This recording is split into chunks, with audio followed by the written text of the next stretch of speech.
ஆடுவாரும் ஆடுவாரும் ஏகமாய் சொல்லுவார்கள். ಇವರು ಹಾಡುತ್ತಾ ಕುಣಿಯುತ್ತಾ ನನ್ನ ಜೀವಜಲದ ಹೊರತೆಗಳೆಲ್ಲ ನಿನ್ನಲ್ಲಿಯೇ ಅವೆ ಅನ್ನುವರು. ಆಮೇನ್. ಇನ್ನೊಂದ್ಸಲ ಹಿಂದ್ಗಡೆ ಒಬ್ಬರು ಹೋದ್ರಿ.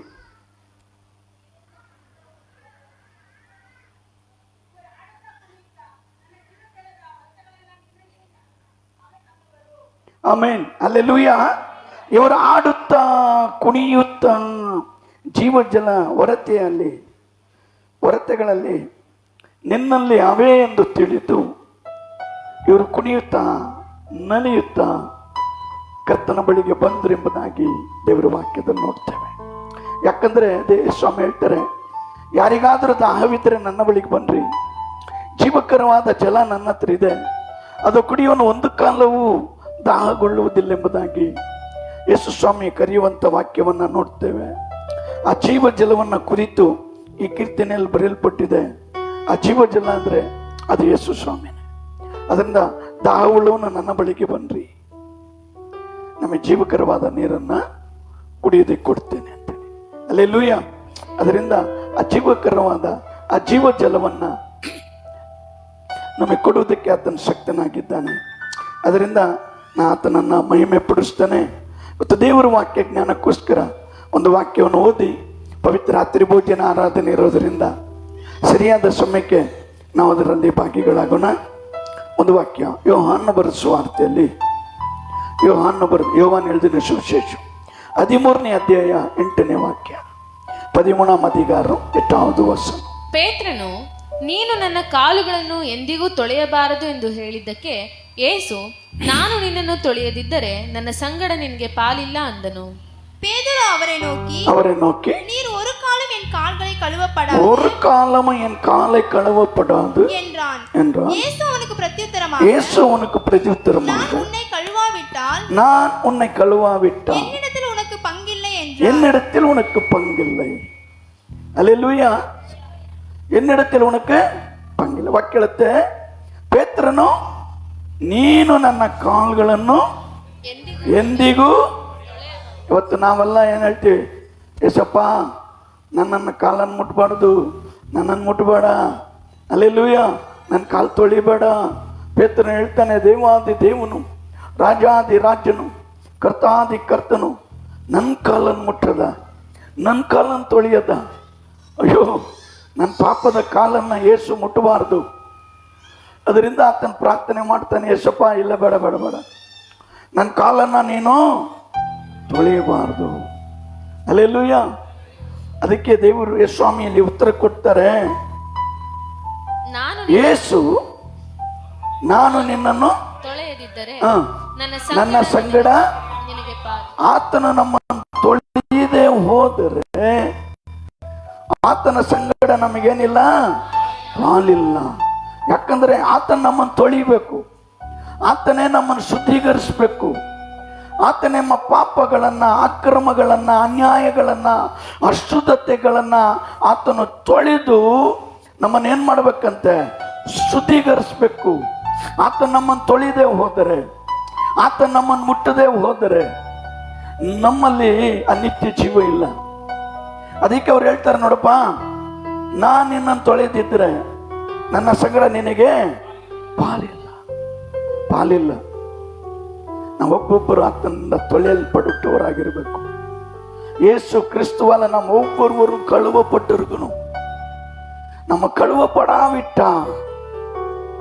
ಹಲ್ಲೆಲೂಯಾ. ನಾವು ತೊಳೆಯಲ್ಪಡದೆ ಹೋದರೆ ನಾವೇನಾಗಿರ್ತೇವೆ? ಜೋರಾಗಿ ಹೇಳ್ತೀವಿ, ಪಾಪಿಗಳಾಗಿರ್ತೇವೆ. ಹಲ್ಲೆಲೂಯಾ. ಪಾಪದ ಸಂಬಳ ಮರಣ ಎಂಬುದಾಗಿ ದೇವರ ವಾಕ್ಯದಲ್ಲಿ ನೋಡ್ತೇವೆ. ಆತನ ತೊಳೆದೇ ಹೋದರೆ ನಾವು ಪಾಪದಲ್ಲೇ ಹುಟ್ಟಿ, ಪಾಪದಲ್ಲೇ ಬೆಳೆದು, ಪಾಪದಲ್ಲೇ ಜೀವಿಸಿ, ಪಾಪದಲ್ಲೇ ಸಾಯ್ಬೇಕು. ಅದಕ್ಕೆ ವಾಕ್ಯಳತೆ, ನೀನು ಪಾಪದಲ್ಲಿ ಸಾಯುವುದು ನನಗೆ ಲೇಸಾದರೂ ಸಂತೋಷವಿಲ್ಲ ಅಂತೇಳಿ ಜಿಕ್ಕೆಲ್ನ ಪ್ರವಾದನೆ ಗ್ರಂಥದಲ್ಲಿ ನಾವು ವಾಕ್ಯನ ನೋಡ್ತೇವೆ. ನೀನು ಸಾಯುವುದು ನನಗೆ ಸ್ವಲ್ಪವೂ ಇಷ್ಟ ಇಲ್ಲ ಅಂತೇಳಿ. ಹೆಂಗ್ ಸಾಯೋದು? ಪಾಪದಲ್ಲಿ ಸಾಯೋದಕ್ಕೆ ದೇವರು ಇಷ್ಟಪಡೋದಿಲ್ಲ. ಅದರಿಂದನೇ ಯೇಸುವಿನ ರಕ್ತ ನಮ್ಮೆಲ್ಲ ಪಾಪಗಳನ್ನು ತೊಳೆದು ಶುದ್ಧೀಕರಿಸ್ತದೆ ಎಂಬುದಾಗಿ 1 ಯೋಹಾನ ಬರೆದ ಸುವಾರ್ತೆ 1ನೇ ಅಧ್ಯಾಯ 7ರಲ್ಲಿ ಕಡೆ ವಾಕ್ಯವನ್ನ ನಾವು ಓದ್ತೇವೆ. ಏನಂತೇಳಿ? ಯೇಸುವಿನ ರಕ್ತವು ಸಕಾಲ ಪಾಪವನ್ನು ನಿವಾರಣ ಮಾಡಿ ನಮ್ಮನ್ನ ಶುದ್ಧಿ ಮಾಡ್ತದೆ. ಹಲ್ಲೆಲೂಯಾ. ಆತ ನಮ್ಮನ್ನು ಶುದ್ಧೀಕರಿಸದೆ ಹೋದ್ರೆ ನಾವು ಯಾವ ಕಾರಣಕ್ಕೂ ಶುದ್ಧೀಕರಿಸಲ್ಪಡೋದಿಲ್ಲ. ಆತ ನಮ್ಮನ್ನು ಶುದ್ಧಿ ಮಾಡಬೇಕು. ಅಪರಿಶುದ್ಧವಾದ ರಕ್ತದಿಂದ ನಮ್ಮನ್ನು ಶುದ್ಧಿ ಮಾಡಬೇಕು. ಪಾಪವಿಲ್ಲದ ರಕ್ತದಿಂದ ನಮ್ಮನ್ನು ಶುದ್ಧಿ ಮಾಡಬೇಕು. ನಿಷ್ಕಳಂಕವಾದ ರಕ್ತದಿಂದ ನಮ್ಮನ್ನು ಶುದ್ಧಿ ಮಾಡಬೇಕು. ಹಲ್ಲೆಲೂಯಾ. ಯಾರಾದರೂ ನನ್ನಲ್ಲಿ ಪಾಪವಿದ್ದರೆ ನನಗೆ ತಿಳಿಸ್ರಿ ಅಂತೇಳಿ ಧೈರ್ಯವಾಗಿ ಮಾತನಾಡುವಂಥ ಯೇಸು ಸ್ವಾಮಿಯ ರಕ್ತದಿಂದ ನಾವು ತೊಳೆಯಲ್ಪಡಬೇಕೆಂಬುದಾಗಿ ವಾಕ್ಯದಲ್ಲಿ ನೋಡ್ತೇವೆ. ಆ ರಕ್ತದಿಂದ ನಾವು ತೊಳೆಯಲ್ಪಡದೆ ಹೋದರೆ ನಮಗೆ ನಿತ್ಯ ರಾಜ್ಯವಿಲ್ಲ, ನಮಗೆ ಪರಲೋಕ ರಾಜ್ಯವಿಲ್ಲ. ಹಲ್ಲೆಲೂಯಾ. ಅದರಿಂದನೇ ಆತನೊಟ್ಟಿಗೆ ನಾವಿಲ್ಲದೆ ಹೋದರೆ ನಮಗೆ ಯಾವ ಪಾಲು ಇಲ್ಲ. ಆತ ನಮ್ಮನ್ನು ತೊಳೆದೇ ಹೋದರೆ ಆತನ ಸಂಗಡ ನಮಗೇನಿಲ್ಲ, ಯಾವ ಪಾಲು ಇಲ್ಲ. ಅದರಿಂದ ಯಾವಾಗ ಪ್ರಾರ್ಥನೆ ಮಾಡಪ್ಪ, ನಿನ್ನ ರಕ್ತದಿಂದ ತೊಳೆಯಪ್ಪ, ನಿನ್ನ ರಕ್ತದಿಂದ ನನ್ನನ್ನು ತೊಳೆದು ಶುದ್ಧೀಕರಿಸಪ್ಪ, ನೀನು ನನ್ನನ್ನು ತೊಳೆಸು, ನನ್ನ ಬಾಯನ್ನು ತೊಳೆಯಪ್ಪ, ನನ್ನ ನಾಲ್ಗೆ ತೊಳೆದಾಕ್ಬಿಡಪ್ಪ. ಇಂಥ ನಾಲ್ಗೆ ಬೇಡ ಸ್ವಾಮಿ ನನಗೆ, ಇಂಥ ಬಾಯಿ ಬೇಡಪ್ಪ ನನಗೆ, ಇಂಥ ಕಣ್ಣು ಬೇಡಪ್ಪ ನನಗೆ, ಇಂಥ ಕೈ ಬೇಡಪ್ಪ ನನಗೆ, ಇಂಥ ಕಾಲು ಬೇಡಪ್ಪ ನನಗೆ, ಇಂಥ ಆತ್ಮ ನಿನಗಿಷ್ಟಲ್ಲದಂಥ ಜೀವಿತ ನನಗೆ ಬೇಡವೇ ಬೇಡ. ಯಾಕಂದ್ರೆ ನೀಬೇಕಾ? ಹೌದು. ಹಲ್ಲೆಲೂಯಾ. ನಾನು ತೊಳೆದೇ ಹೋದ್ರೆ ನಿನಗೆ ಯಾವ, ಯಾರಲ್ಲಿ? ಕ್ರಿಸ್ತನಲ್ಲಿ ನಮಗೆ ಯಾವ ಪಾಲಿಲ್ಲ. ನನಗಿರುವುದೆಲ್ಲವೂ ನಿಮಗೆಂಬುದಾಗಿ ಹೇಳಿದ್ದಾರೆ. ನಾನು ಹೋಗ್ತೇನೆ, ನಿಮಗೋಸ್ಕರ ಸ್ಥಳವನ್ನ ಸಿದ್ಧ ಮಾಡಿ ಬರ್ತೇನೆ, ಬಂದು ನಾನು ನಿಮ್ಮನ್ನ ಕರ್ಕೊಂಡು ಹೋಗ್ತೇನೆ. ಹಲ್ಲೆಲೂಯಾ. ಅಲ್ಲಿ ಆ ಸ್ಥಳದಲ್ಲಿ ಪಾಲಿಲ್ಲ, ಆ ರಾಜ್ಯದಲ್ಲಿ ಪಾಲಿಲ್ಲ.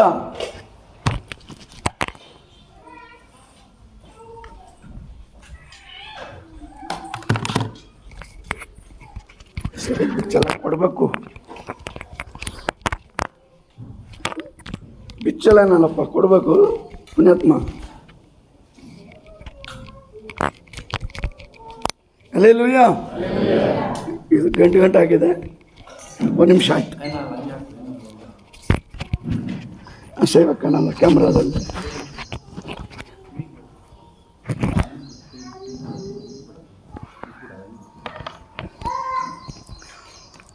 ಹಲ್ಲೆಲೂಯಾ. ಅದಕ್ಕೆ ವಾಕ್ಯ ಹೇಳುತ್ತೆ, ನಾನು ನಿನ್ನನ್ನು ತೊಳೆದೇ ಹೋದರೆ ನನ್ನೊಳಗೆ ಯಾವ ಪಾಲಿಲ್ಲ. ಅದರಿಂದ ನಾವು ಒಬ್ಬೊಬ್ಬರು ತೊಳೆಯಲ್ಪಟ್ಟವರಾಗಿ ಕಾಣಲ್ಪಡದೆ ಹೋದರೆ ನಮಗೆ ಸ್ವಾಮಿ ಒಟ್ಟಿಗೆ ಯಾವ ಐಕ್ಯತೆ ಇಲ್ಲ, ಯಾವ ಪಾಲಿಲ್ಲ, ಯಾವ ಒಡನಾಟ ಇಲ್ಲ.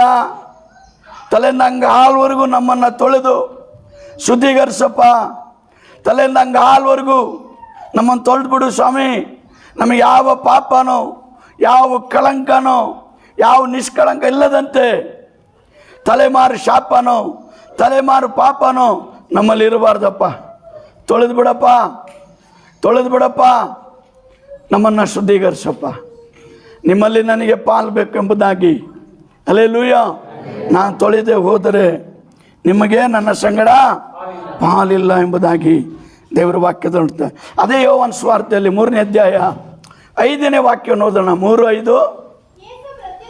இயேசு பிரதியுத்தரமாக, ஒருவன் ஜலத்தினாலும் ஆவியினாலும் பிராவிட்டால் தேவனுடைய ராஜ்யத்தை பிரவேசிக்க மாட்டான் என்று மெய்யாகவே மெய்யாகவே உனக்கு சொல்கிறேன். ನಾನು ನಿಮಗೆ ನಿಜ ನಿಜವಾಗಿ ಹೇಳ್ತೇನೆ, ಒಬ್ಬನು ನೀರಿನಿಂದಲೂ ಆತ್ಮದಿಂದಲೂ ಹುಟ್ಟದಿದ್ದರೆ ದೇವರ ರಾಜ್ಯಕ್ಕೆ ಸೇರಲಾರನು. ಹಲ್ಲೆಲೂಯಾ. ಅವ್ರು ಹೇಳಿದಾಗೆ ನೀ ನೀರಿನಿಂದಲೂ ಆತ್ಮದಿಂದಲೂ ಹುಟ್ಟದೆ ಹೋದರೆ ದೇವರಿಗೂ ನಿನಗೂ, ಯೇಸು ಸ್ವಾಮಿ ನಿಮಗೂ ಯಾವ ಯಾವ ಹಲ್ಲೆಲೂಯಾ ಯಾವ ಪಾಲಿಲ್ಲ. ನಮಗೆ ಯಾವ ಪಾಲು ಸಿಗಲ್ಲ. ಆತ ನೀರಿನಿಂದಲೂ ಪವಿತ್ರಾತ್ಮನ ಅಭಿಷೇಕದಿಂದಲೂ ನಾವು ತುಂಬಿಸಲ್ಪಡದೆ ಹೋದರೆ ನಮಗೂ ಯೇಸು ಸ್ವಾಮಿಗೂ ಯಾವ ಪಾಲಿಲ್ಲ. ಹಲ್ಲೆಲೂಯ. ಅದರಿಂದ ಅವ್ರು ಹೇಳ್ತಾರೆ, ನನ್ನ ಸಂಗಡ ನಿಮಗೆ ಪಾಲಿರಬೇಕಾದ್ರೆ ನಾನು ಹೇಳಿದ ಹಾಗೆ ಮಾಡಬೇಕು, ನಾವು ಹೇಳಿದಂತೆ ನಡೆದುಕೊಳ್ಬೇಕು, ನಾನು ಹೇಳಿದಂತೆ ನೀವು ಜೀವಿಸಬೇಕು, ಆಗ ನನ್ನ ಸಂಗಡ ನಿಮಗೆ ಪಾಲಿರುವುದು. ಇಲ್ಲಾಂದ್ರೆ ಹೇಳ್ತಾರೆ, ನನ್ನ ಸ್ವಾಮಿ ಸ್ವಾಮಿ ಅನ್ನೋರೆಲ್ಲರೂ ಪರಲೋಕ ರಾಜ್ಯಕ್ಕೆ ಬರ್ತಾರೆ ನೆನೆಸ್ಬೇಡ್ರಿ, ನನ್ನ ತಂದೆ ಚಿತ್ತದಂತೆ ಯಾರು ನಡೀತಾರೋ ಅವರೇ ಪರಲೋಕ ರಾಜ್ಯದಲ್ಲಿ ಭಾಗಿಗಳಾಗ್ತಾರೆ ಅಂತೇಳಿ. ಹಲ್ಲೆಲೂಯ. ಆತನ ಚಿತ್ತ, ಆತನ ಆಲೋಚನೆ ಒಬ್ಬರಾದರೂ ನಾಶವಾಗದೆ ಎಲ್ಲ ನಿತ್ಯ ಜೀವ ಪಡೆಯಬೇಕಂತೇಳಿ ಆತನ ಈ ಲೋಕಕ್ಕೆ ಬಂದನು. ಅದರಿಂದ ಅವ್ರು ಹೇಳುವಂಥ ಮಾತನ್ನು ನಾವು ಕೇಳಿ ನಡೆದುಕೊಳ್ಬೇಕು. ಆತನು ಹೇಳಿದಂಥ ಪ್ರಕಾರ ನಾನು ನಡೆದು ಜೀವಿಸುವಾಗ ಆತನೊಟ್ಟಿಗೆ ನಮಗೆ ಪಾಲಿರುತ್ತೆ. ಇಲ್ಲಾಂದರೆ ನೀನು ಯಾರೋ ನನಗೆ ಗೊತ್ತಿಲ್ಲ ಅನ್ನೋ ಹೇಳೋ ದಿನ ಬರುತ್ತೆ. ಹಲ್ಲೆಲೂಯ. ನಾನು ನಿನ್ನನ್ನು ಯಾರಂತ ಗೊತ್ತಿಲ್ಲ ನಮಗೆ, ನಾನು ನಿಮ್ಮನ್ನು ಅರಿಯೆ. ಅಕ್ರಮಕಾರರೇ ನನ್ನನ್ನು ಬಿಟ್ಟು ತೊಲಗ್ರಿ. ನನ್ನ ಮಾತಿಗೆ ಬೆಲೆ ಇಲ್ಲ ಅಂದಮೇಲೆ ನಿಮಗೂ ನಮಗೇನು ಒಡನಾಟ? ಸ್ವಾಮಿ ನಾ ಚರ್ಚಿಗೆ ಬಂದಿಲ್ವಾ, ನಾ ಪ್ರಾರ್ಥನೆ ಮಾಡಿಲ್ವಾ, ಗೊತ್ತಿಲ್ಲ. ಹಲ್ಲೆಲೂಯ. ಗೊತ್ತಿಲ್ಲ. ಯಾಕಂದರೆ ನಿನ್ನ ಪಾಪ ಆತನ ಮುಖಕ್ಕೆ ಕಾಣಲಾರದೆ ಅಡ್ಡವಾಗಿರೋದ್ರಿಂದ ದೇವರಿಗೆ ಕಾಣಲ್ಲ. ನೀನು ಆಲಯದಲ್ಲಿ ಕೂತಿರ್ತೀಯ, ಕೈ ತಟ್ತೀಯ, ಹಾಡು ಹೇಳ್ತೀಯ, ಪ್ರಾರ್ಥನೆ ಮಾಡ್ತೀಯ, ಕಾಣಿಕೆ ಕೊಡ್ತೀಯ, ಆದರೆ ನೀನು ಯಾವ ಲೆಕ್ಕನೂ ದೇವರಿಗೆ ಮುಟ್ಟೋದಿಲ್ಲ. ಹಲ್ಲೆಲೂಯ. ಯಾಕೆ ಹೇಳ್ರಿ? ಒಬ್ಬ ನೀರಿನಿಂದಲೂ ಆತ್ಮದಿಂದಲೂ ಹುಟ್ಟದಿದ್ದರೆ ಅವನ ದೇವರ ರಾಜ್ಯಕ್ಕೆ ಪ್ರವೇಶ ಮಾಡೋದಕ್ಕೆ ಸಾಧ್ಯನೇ ಇಲ್ಲ. ಅದರಿಂದನೇ ಆತನ ಮಾತುಗಳಿಗೆ ನಾವು ವಿಧೇಯರಾಗಿ ಆತನ ಮಾತುಗಳಿಗೆ ತಗ್ಗಿ ಬಗ್ಗಿ ನಾವು ಜೀವಿಸಿದರೆ ಮಾತ್ರ ನಿತ್ಯ ರಾಜ್ಯದಲ್ಲಿ ನಾವು ಭಾಗಿಗಳಾಗ್ತೇವೆ. ಹಲ್ಲೆಲೂಯ. ಇಲ್ಲಾಂದರೆ ನಾವು ಕೈ ಬಿಡಲ್ಪಡ್ತೇವೆ. ಅದಕ್ಕೆ ಒಂದು ವಾಕ್ಯ ಓದೋಣ. 1 ಕೊರಿಂಥ್ಯರ ಪತ್ರಿಕೆ 6ನೇ ಅಧ್ಯಾಯ 11ನೇ ವಾಕ್ಯ ಏನು ಹೇಳುತ್ತೆ? ಸ್ವಾಮಿ ಏನು ಹೇಳ್ತಾರೆ ಅಂತೇಳಿ. ನಿಮ್ಮಲ್ಲಿ ಕೆಲವರು ಅಂಥವರಾಗಿದ್ದೀರಿ, ಆದರೂ ಕರ್ತನಾದ ಯೇಸು ಕ್ರಿಸ್ತನ ಹೆಸರಿನಲ್ಲಿಯೂ ನಮ್ಮ ದೇವರ ಆತ್ಮದಲ್ಲಿಯೂ ತೊಳೆದುಕೊಂಡಿರಿ, ದೇವಜನರಾದಿರಿ. ನಿರ್ಣಯವನ್ನ ಇಲ್ಲಿ ವಾಕ್ಯ ಓದುವಾಗ ಪ್ರಾರಂಭ ಆಗತ್ತೆ, ನಿಮ್ಮಲ್ಲಿ. ಅದಕ್ಕೆ ಮೇಲ್ ವಾಕ್ಯ ಓದ್ರಿ. ಇವರೊಳಗೆ ಒಬ್ಬರಾದರೂ ದೇವರ ರಾಜ್ಯಕ್ಕೆ ಬಾಧ್ಯರಾಗುವುದಿಲ್ಲ. ಹಲ್ಲೆಲೂಯ. ಅದಕ್ಕೆ ಮೇಲ್ ವಾಕ್ಯ,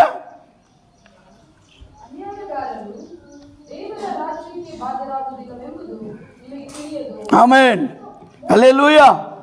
ಅನ್ಯಾಯಗಾರರು ದೇವರ ರಾಜ್ಯಕ್ಕೆ ಬಾಧ್ಯರಾಗುವುದಿಲ್ಲ. ಅದರಿಂದ ನಿಮ್ಮಲ್ಲಿ ಕೆಲವರು ಅಂಥವರಾಗಿದ್ರಿ. ಎಂಥವರಾಗಿದ್ವಿ? ನಾವೆಲ್ಲ ಪಾಪಿಗಳಾಗಿದ್ವಿ, ಅಕ್ರಮಗಾರರಾಗಿದ್ವಿ, ಅನ್ಯಾಯಗಾರರಾಗಿದ್ವಿ, ಅಶುದ್ಧರಾಗಿದ್ವಿ, ಅಶುದ್ಧ ಜೀವಿತವನ್ನು ಮಾಡ್ತಾ ಇದ್ವಿ, ಪಾಪದ ಜೀವಿತವನ್ನು ಮಾಡ್ತಾ ಇದ್ವಿ. ಹಲ್ಲೆಲೂಯ. ನಾವು ಎಂಥವರಾಗಿದ್ವಿ? ನಾವು ಅಂಥವರಾಗಿದ್ದೆವು. ಹಲ್ಲೆಲೂಯ. ನಾವು ಅಂಥವರಾಗಿದ್ದೇವೆಂಬುದಾಗಿ ದೇವರ ವಾಕ್ಯದಲ್ಲಿ ನೋಡ್ತೇವೆ. ಅದರಿಂದ ಒಂದು ನಿಮಿಷ, ನಿಮ್ಮಲ್ಲಿ ಕೆಲವರು ಕರ್ತನಾದ ಯೇಸು ಕ್ರಿಸ್ತನು ಹೆಸರಿನಲ್ಲಿಯೂ ನಮ್ಮ ದೇವರ ಆತ್ಮದಲ್ಲಿಯೂ ತೊಳೆದುಕೊಂಡಿರಿ. ದೇವ ಜನರ ಆತ್ಮನಿಂದ, ಅಭಿಷೇಕದಿಂದ ನಾವು ತುಂಬಿಸಲ್ಪಟ್ಟು ಅದರಿಂದ ತೊಳೆಯಲ್ಪಟ್ಟು ನಾವೇನಾದ್ದೀವಿ? ಅಂಥವರಾಗಿದ್ವಿ. ಎಂಥವರಾಗಿದ್ದೀವಿ? ಪಾಪದಲ್ಲಿದ್ದವಂಥವರಾಗಿದ್ವಿ, ಅಕ್ರಮ ಅನ್ಯಾಯಗಾರರಾಗಿದ್ವಿ, ಅಶುದ್ಧತೆ ಜೀವಿತವನ್ನು ಜೀವಿಸುವರಾಗಿ ನಾವು ಕಾಣಲ್ಪಟ್ಟೆವು. ಆದರೆ ಅದನ್ನು ದೇವರು ಬದಲಾಯಿಸ್ತಾ ಇದ್ದಾರೆ. ನಿಮ್ಮಲ್ಲಿ ಕೆಲವರು ಅಂಥವರಾಗಿದ್ದರು, ಆದರೂ ಕರ್ತನಾದ ಯೇಸು ಕ್ರಿಸ್ತನು ಹೆಸರಿನಲ್ಲಿಯೂ ನಮ್ಮ ದೇವರ ಆತ್ಮದಲ್ಲಿಯೂ ತೊಳೆದುಕೊಂಡಿರಿ. ತೊಳೆದುಕೊಂಡಿದ್ದರಿಂದ ಏನಾಯ್ತಂತೆ, ನಾವು ದೇವರ ಜನರಾದಿರಿ. ಅಲ್ಲೆಲ್ಲೂಯ್ಯ. ಅದಕ್ಕೆ ಮುಂಚೆ ಪಾಪಿಯಾಗಿದ್ದೀವಿ, ಪಾಪಿಗಳಾಗಿ ಜೀವಿಸ್ತಾ ಇದ್ದೀವಿ. ಯಾವಾಗ ಪವಿತ್ರಾತ್ಮನಿಂದ ನಾವು ತೊಳೆಯಲ್ಪಟ್ಟುವೋ, ಪರಿಶುದ್ಧಾತ್ಮನಿಂದ ನಾವು ಅಭಿಷೇಕಿಸಲ್ಪಟ್ಟು, ಯಾವಾಗ ಅಭಿಷೇಕ ನಮ್ಮ ಮೇಲೆ ಇಳಿದು ಬರುತ್ತೋ ಆಗ ನಾವು ತೊಳೆಯಲ್ಪಡುತ್ತೇವೆ. ಅಂತರಂಗದಲ್ಲಿರುವಂಥ ಎಲ್ಲ ಪಾಪಗಳು, ಅಕ್ರಮಗಳು, ಅಶುದ್ಧತೆಗಳು, ಅಶುದ್ಧವಾದ ಜೀವಿತಗಳು ಎಲ್ಲ ತೊಳೆಯಲ್ಪಡುತ್ತೆ. ಅಲ್ಲೆಲ್ಲೂಯ್ಯ. ಅಂತರಂಗದ ಪಾಪಗಳನ್ನೆಲ್ಲ ಪರಿಶುದ್ಧಾತ್ಮನು ಬಂದು ತೊಳೆದು ನಮ್ಮನ್ನೇನು ಮಾಡ್ತಾರಂತೆ, ದೇವ ಜನರಾಗಿ ಮಾಡ್ತಾರೆ. ಅಲ್ಲೆಲ್ಲೂಯ್ಯ. ದೇವ ಜನರಾಗಿ ಮಾಡಿ ನೀತಿವಂತರೆಂಬ ನಿರ್ಣಯವನ್ನ ನಾವು ಹೊಂದುವಂತೆ ಮಾಡ್ತೀವಿ. ನಾವು ನೀತಿವಂತರು. ಅದಕ್ಕೆ ಅನ್ಯಾಯ ಮಾಡುವನು ಅನ್ಯಾಯ ಮಾಡಿ, ಅಶುದ್ಧನು ನೀತಿವಂತನು. ಅಲ್ಲೆಲ್ಲೂಯ್ಯ. ಆ ನೀತಿವಂತನೆಂಬ ಭಾಗ್ಯವನ್ನ ಕರ್ತನು ನಮಗೆ ಕೊಟ್ಟಿದ್ದಾರೆ.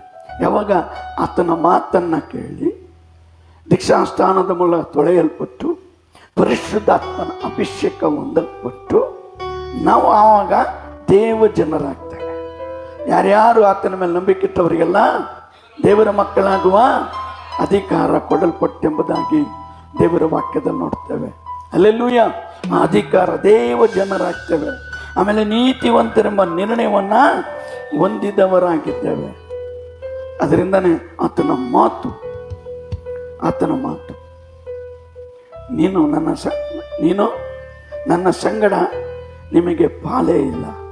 ನೀವು ತೊಳೆದುಕೊಳ್ಳದೆ ಹೋದರೆ, ನೀ ಪಾಪವನ್ನು ಬಿಡದೆ ಹೋದರೆ, ನೀ ಅಕ್ರಮವನ್ನು ಬಿಡದೆ ಹೋದರೆ, ನೀ ಅನ್ಯಾಯವನ್ನು ಬಿಡದೆ ಹೋದರೆ, ನೀ ಅಶುದ್ಧವನ್ನು ಬಿಡದೆ ಹೋದರೆ ಕ್ರಿಸ್ತನಿಗೂ ನಿಮಗೆ ಯಾವುದೇ ಪಾಲೇ. ಯಾಕಂದ್ರೆ ನೀನು ಬಿಡದೆ ಹೋದರೆ ಶೈತಾನು ನಿನಗೂ ಒಡನಾಟ, ದೇವರಿಗೆ ಒಡನಾಟ ಬರೋದಿಲ್ಲ. ಅಲ್ಲೆಲ್ಲೂಯ್ಯ. ಅದಕ್ಕೆ ಮೋಸೆ ಮೊರೆಬ್ ದೇಶದಲ್ಲಿ ದೇವ್ರು ಹೇಳ್ತಾರೆ, ನೀನು ಇಲ್ಲಿ ಸಾಯ್ಬೇಕು, ನೀನು ಪ್ರಾಣ ಬಿಡಬೇಕು, ನೀನು ಕಾನಾನ್ ದೇಶಕ್ಕೆ ಹೋಗ್ಬಾರ್ದು ಅಂತೇಳಿ.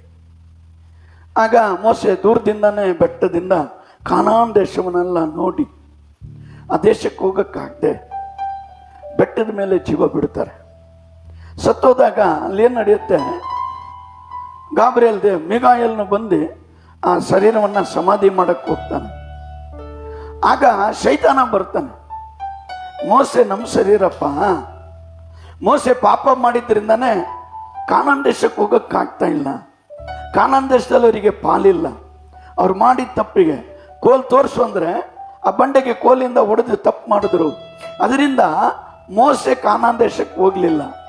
ಅದರಿಂದನೇ ಈ ಪಾಪ ಮಾಡಿರೋ ಆತ್ಮ ನಮಗೆ ಸ್ವಂತ, ಈ ಶರೀರ ನಮಗೆ ಸ್ವಂತ ಅಂತೇಳಿ ಮಿಗಾಯಲ್ ದೇವದೂತನ ಜೊತೆಗೆ ಶೈತಾನ ಬಂದು ಆ ಶರೀರಕ್ಕೋಸ್ಕರ ಯುದ್ಧ ಮಾಡ್ತಾರೆ, ಜಗಳ ಮಾಡ್ತಾರೆ.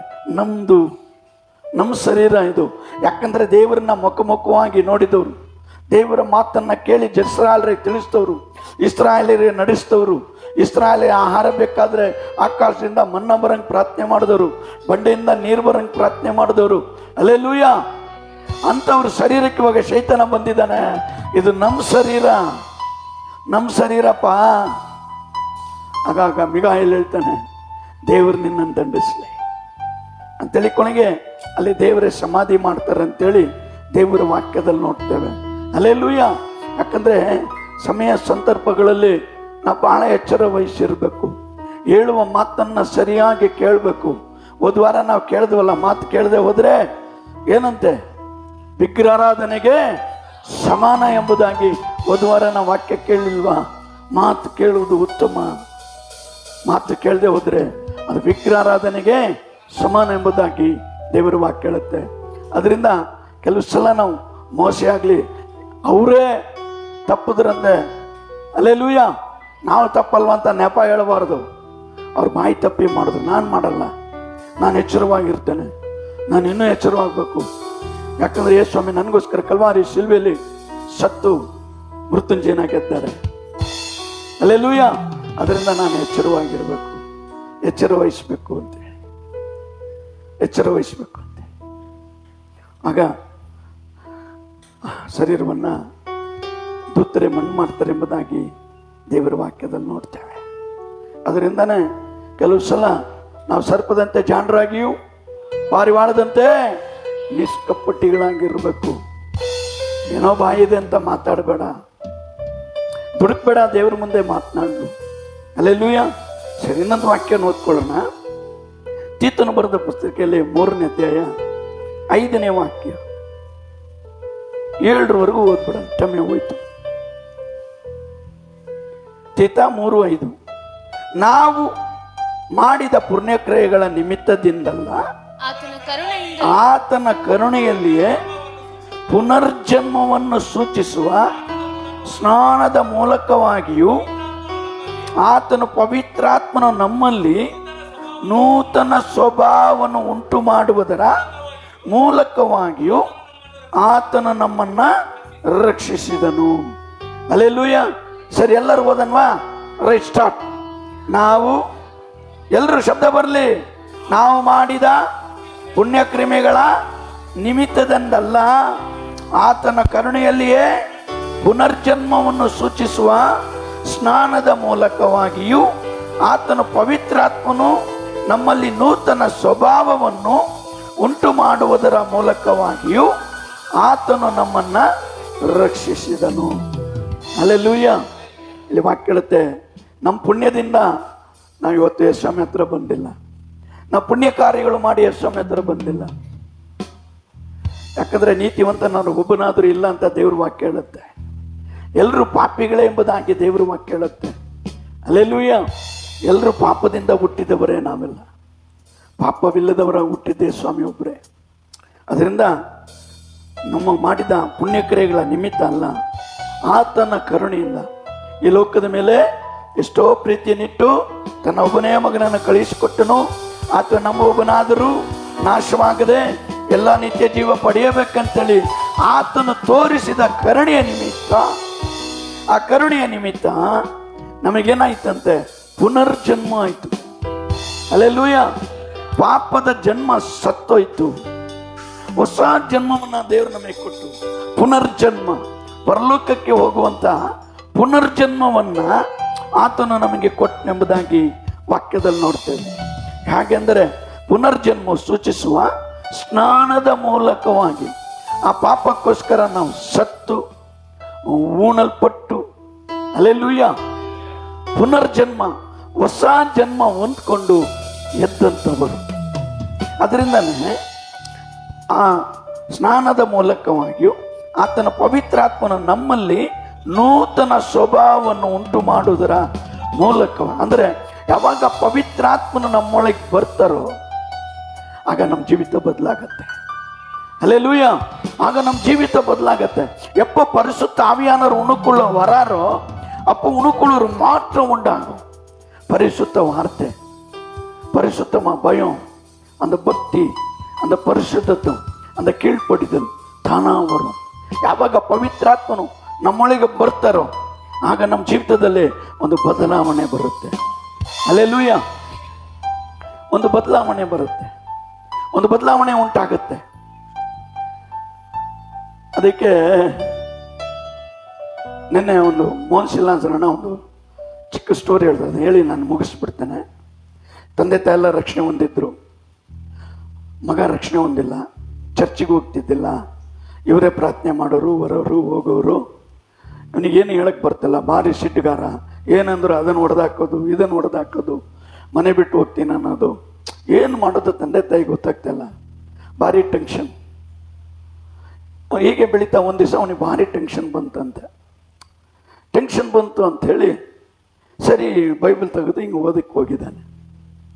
ಓದುವಾಗ ಏನಾಗಿದೆ, ನಿನ್ನ ತಂದೆ ತಾಯಿಯನ್ನು ಸನ್ಮಾನಿಸಬೇಕು, ನಿನ್ನ ತಂದೆ ತಾಯಿಯ ಮಾತನ್ನು ಕೇಳಬೇಕಂತ ವಾಕ್ಯ ಸಿಕ್ತಂತೆ.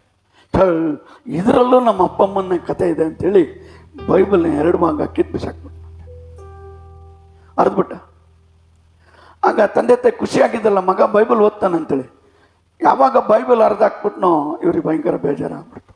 ಸರಿ ಓಡಿ ಬಂದ ಅವ್ರ ತಂದೆ ಆ ಬೈಬಲ್ 2 ತೆಗೆದು ಅರ್ಧ ನಾವು ಒಂದುಗೂಡಿಸಿ ಮೊಣಕಾಲು ಊರಿ, ಅಪ್ಪ ನನ್ನ ಮಗನ ಕ್ಷಮಿಸ್ಬಿಡಪ್ಪ, ಈ ಬೈಬಲ್ ಅರ್ಧಾಕ್ಬಿಟ್ಟ, ಅವನು ತಪ್ಪು ಮಾಡಿಬಿಟ್ಟ, ಅವನು ಪಾಪ ಮಾಡಿಬಿಟ್ಟ, ಅಪ್ಪ ಈ ಶಾಪ ಅವನ ಮೇಲೆ ಬರಬಾರ್ದು, ಈ ಪಾಪ ಅವನ ಮೇಲೆ ಬರಬಾರ್ದು, ನನ್ನ ಮಗನ ರಕ್ಷಿಸಪ್ಪ, ನನ್ನ ಮಗನನ್ನು ಕಾಪಾಡಪ್ಪ ಅಂತ ಪ್ರಾರ್ಥನೆ ಮಾಡ್ತಿದ್ದಂತೆ.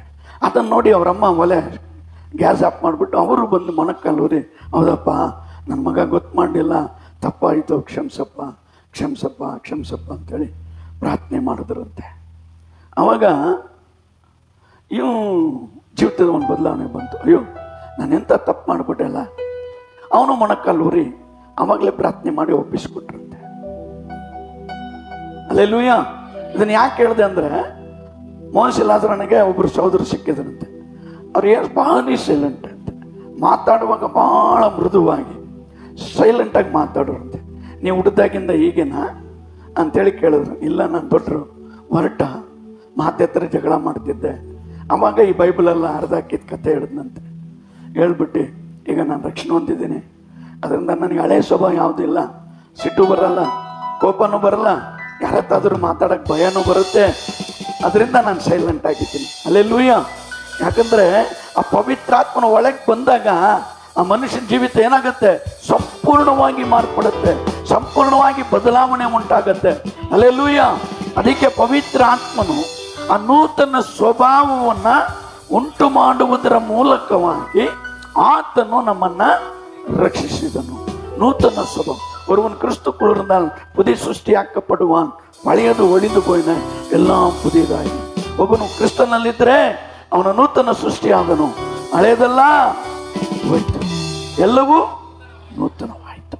ಅಲ್ಲೆಲ್ಲೂಯ್ಯ. ಅದನ್ನು ನೂತನಪಡಿಸ್ತಾರೆ, ನೂತನಪಡಿಸ್ತಾರೆ. ಅಯ್ಯೋ ನನ್ನ ಮಗ ಮುಂಚೆ ಇದ್ದಂಗಿಲ್ಲ ರೀ. ಯಾವಾಗ ಅವ್ರು ದೇವ್ರ ಹತ್ರ ಹೋದ್ರು, ಯೇಸ್ವಾಮಿ ಹತ್ರ ಹೋದ್ರು, ಏನೋ ಗೊತ್ತಿಲ್ಲ ರೀ, ನಮ್ಮ ಮಗ ಬದಲಾವಣೆ ಆಗ್ಬಿಟ್ಟ. ಏನೋ ಗೊತ್ತಿಲ್ಲ, ನನ್ನ ಮಗಳು ಸೈಲೆಂಟ್ ಆಗ್ಬಿಟ್ಲು, ಎಲ್ಲತ್ತಿಗೂ ಜಗಳ ಮಾಡ್ತಿದ್ಲು, ಎಲ್ಲತ್ತಿಗೂ ದುರ್ಗುಟ್ಕೊಂಡು ಮಾತು ಕೇಳದೆ ಇರ್ತಿದ್ಲು. ಗೊತ್ತಿಲ್ಲ, ಇವಾಗ ನನ್ನ ಮಗಳು ಬದಲಾಗ್ಬಿಟ್ಲು, ಅಸಮಾಧಾನವಾಗಿದ್ದಾಳೆ, ಏನು ಹೇಳಿದ್ರು ಖುಷಿ ಖುಷಿಯಾಗಿ ಮಾಡ್ತಾಳೆ. ನನ್ನ ಮಗ ಚರ್ಚಿಗೆ ಹೋದ್ಮೇಲೆ ಅದೇನಾಯ್ತು ಏನೋ ಗೊತ್ತಿಲ್ಲ, ಬದಲಾಗ್ಬಿಟ್ಟ. ಅಲ್ಲೆಲ್ಲೂಯ್ಯ. ಅಂದ್ರೇನು, ಹಳೇದೆಲ್ಲ ಹೋಯ್ತು, ನೂತನ ಸ್ವಭಾವವನ್ನು ದೇವ್ರು ಕೊಡ್ತಾರೆ. ದೇವರ ಸ್ವಭಾವವನ್ನು ನಮಗೆ ಉಂಟು ಮಾಡ್ತಾರೆ. ಒಂದು ಕೆನ್ನೆ ಹೊಡೆದ್ರೆ ಇನ್ನೊಂದು ಕೆನ್ನೆ ಕೊಡುವಂಥ ಸ್ವಭಾವ ನಮ್ಮಲ್ಲಿ ಬರುತ್ತೆ. ಅಲ್ಲೆಲ್ಲೂ ಹೇಳ್ರಿ, ಅಲ್ಲೆಲ್ಲೂಯ್ಯ. ಆ ನೂತನ ಸ್ವಭಾವ ನಮ್ಮಲ್ಲಿ ಉಂಟು ಮಾಡುವುದಕ್ಕಾಗಿ ನಮ್ಮನ್ನು ನೂತನ ಪಡಿಸ್ತಾರೆ ಪರಿಶುದ್ಧಾತ್ಮನು. நம்மளை புதியதாக்குறார். பழையதெல்லாம் ஒளிந்து போகும். அந்த கோபம், அந்த வைராகியம், அந்த எல்லாம் எரிச்சல் எல்லாம் மாறும். ಕೋಪ, ಸಿಟ್ಟು, ಉರಿ ಎಲ್ಲವನ್ನು ಬದಲಾಯಿಸಿ ನೂತನ ಸ್ವಭಾವವನ್ನು ಉಂಟು ಮಾಡುವ ಮೂಲಕ ಆತ ನಮ್ಮನ್ನು ರಕ್ಷಿಸ್ತಾರೆ. 7ನೇ ವಾಕ್ಯ, 6ನೇ ವಾಕ್ಯ ಓದೋಣ. ನಾವು ರಕ್ಷಕನಾದ ಯೇಸು ಕ್ರಿಸ್ತನ ಕೃಪೆಯಿಂದ ನೀತಿವಂತರೆಂಬ ನಿರ್ಣಯಿಸಲ್ಪಟ್ಟು ನಿತ್ಯ ಜೀವದ ನಿರೀಕ್ಷೆಯನ್ನು ಪಡೆದು ಅದಕ್ಕೆ ಬಾಧ್ಯರಾಗುವಂತೆ ದೇವರು ಆತನ ಮೂಲಕ ಪವಿತ್ರಾತ್ಮನನ್ನು ನಮ್ಮ ಮೇಲೆ ಸಮೃದ್ಧಿಯಾಗಿ ಸುರಿಸಿದನು. ಇದು ನಂಬತಕ್ಕದ್ದು. ಹಲ್ಲೆಲೂಯಾ. ಯಾಕಂದರೆ ನಾನು ನಿನ್ನ ಕಾಲನ್ನು ತೊಳೆದೇ ಹೋದರೆ ನನ್ನ ಸಂಗಡ ನಿನಗೆ, ಆತನು ಹೇಳಿದ ಮಾತನ್ನು ನಾವು ಕೇಳದೆ ಹೋದರೆ ಆತನ ಸಂಗಡ ನಮಗೆ ಪಾಲಿಲ್ಲ. ಹಲ್ಲೆಲೂಯಾ. ಅದರಿಂದ ನೂತನ ಸ್ವಭಾವ ಉಂಟು ಮಾಡುವಂಥದ್ದು, ನೂತನ ಜೀವಿತವನ್ನು, ನೂತನ ಆಶೀರ್ವಾದವನ್ನು, ಪರಲೋಕ ಆಶೀರ್ವಾದವನ್ನು, ಭೂಲೋಕದ ಆಶೀರ್ವಾದವನ್ನು ಆತನು ಕೊಡುವಾತನಾಗಿದ್ದಾನೆ. ಅದರಿಂದ ಹಲ್ಲೆಲೂಯಾ. ಅವನು ಪೇತ್ರನು, ನೀನು ನನ್ನ ಕಾಲನ್ನು ಎಂದಿಗೂ ತೊಳೆಯಬಾರದೆಂದು ಹೇಳಿದ್ದಕ್ಕೆ, ಯೇಸು ನಾನು ನಿನ್ನನ್ನು ತೊಳೆದಿದ್ದರೆ ನನ್ನ ಸಂಗಡ ನಿನಗೆ ಎಂದಿಗೂ ಪಾಲಿಲ್ಲ. ಅದರಿಂದ ಆತ ನಮ್ಮನ್ನು ತೊಳೆದು ಶುದ್ಧಿ ಮಾಡಿ ಆತ ನಮ್ಮನ್ನು ನಡೆಸಿ ಆ ನಿತ್ಯ ರಾಜ್ಯಕ್ಕೆ, ಆ ಪರಲೋಕ ರಾಜ್ಯಕ್ಕೆ ನಮ್ಮನ್ನು ಕರ್ಕೊಂಡು ಹೋಗುವಂತೆ ಅವ್ರು ಹೇಳಿದ ಒಂದೊಂದು ಮಾತಿಗೂ ಹಲ್ಲೆಲೂಯಾ ನಾವು ವಿಧೇಯರಾಗಿ ನಡೆದು ದೇವರ ಆಶೀರ್ವಾದದಲ್ಲಿ, ಆ ನಿತ್ಯ ಜೀವದಲ್ಲಿ ನಾವು ಸೇರಿ ಕರ್ತನ ಮಹಿಮೆ ತೋರಿಸೋಣ. ದೇವರ ವಾಕ್ಯನ ಆಶ್ರಯಿಸಲಿ. ನಾವೆಲ್ಲರೂ ಮೊಣಕಾಲೂರು